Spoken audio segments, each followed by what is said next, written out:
topic natin, paano tanggalin ang blackheads. So, blackheads. Bakit ba nagkaka-blackheads? Tignan nyo siya. Ito yung parang mga bukol-bukol na maitim. Ito po ay type of acne. So, kaya nagkakaroon tayo ng blackheads. Nakikita po ito sa inyong mga ilong, noo, baba, leeg, dibdib, sa likuran. Kung saan oily. Kasi, ito ang itsura niya. So, ito po yung inyong hair follicle. So, magkakaroon dyan ng pag-iipon ng mga oils at saka yung mga pinalitang cells or dead skin cells. Kaya lang, dahil nasa ibabaw siya, mabilis siyang dumumi. Lalo na pag na-expose sa ating light. Kasi meron nga tayong sinasabi dun sa hair follicle natin, dun sa butas kung saan nandun yung hair. Kaya tingnan nyo kung saan po yung butas nandun yung hair. Meron tayong sebaceous gland dyan. So, gawa yun ng gawa ng oil. Sebum. Kailangan kasi natin yon pangpakinis at saka proteksyon ng ating balat. Kaya lang, dahil sumobra ang pag-produce ng oil, o kaya merong bacteria, yung Propionibacterium acne, o kaya naman sobrang paglabas ng hormones ng isang tao, menstruation, o nagbe-birth control pills, kaya mas dumadami yung oil nila. At ang blackheads, lumalabas po ito during teen years. So, dun sa mga teenager. Pero pwede din po dun sa mga pwede din sa adult pag nagme-menstruate o kaya gumagamit ng mga birth control pills. Ano ang ating gamutan?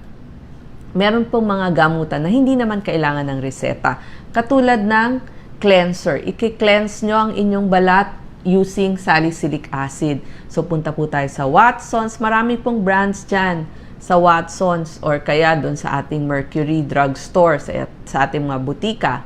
Nandun po yung mga cleanser na may salicylic acid kasi ang gawain niya, tatanggalin nga yung sobrang oil at saka yung mga dead skin cells. So, daily cleanser. Maghihilamos tayo para tanggalin yung dumi, yung oil, at yung makeup para hindi tayo mag-develop ng blackheads. Pero, ito po gagamitin nyo once a day lang, pwedeng sa gabi, sa araw, yung ordinary nyong facial cleanser. Tapos, kung sensitive kayo dun sa, o namula, o nangati kayo sa salicylic acid, i-discontinue nyo na po ang pag-use nun. Number 2, pwede din yung mga cleanser, creams na merong alpha hydroxy acids at saka beta hydroxy acids. Glycolic acid yung most common nun sa AHA at salicylic acid naman yung BHA.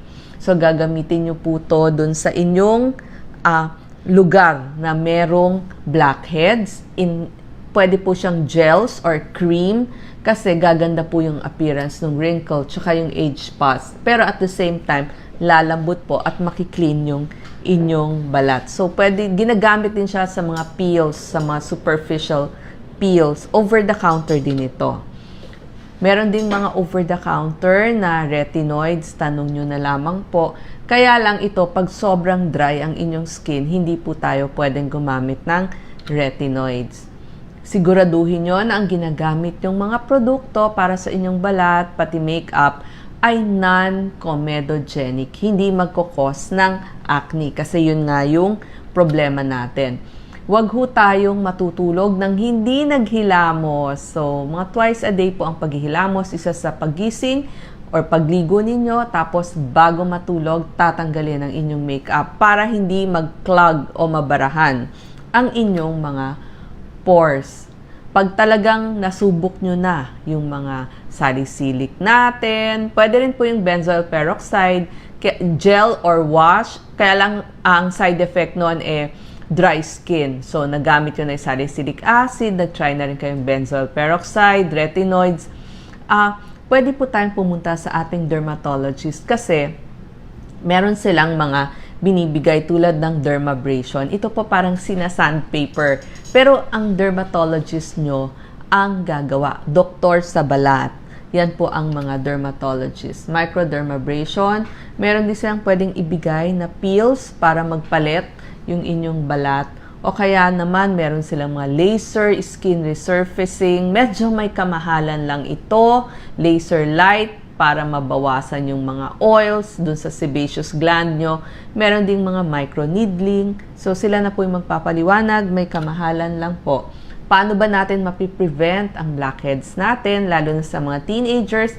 Maghihilamos po twice a day ng ating muka para walang bacteria or mabawasan yung bacteria. At kung gagamit tayo non-comedogenic or oil-free products, katulad ng mga makeup, lotion, sunscreen, kasi lagi nga tayong naglalagay ng sunscreen.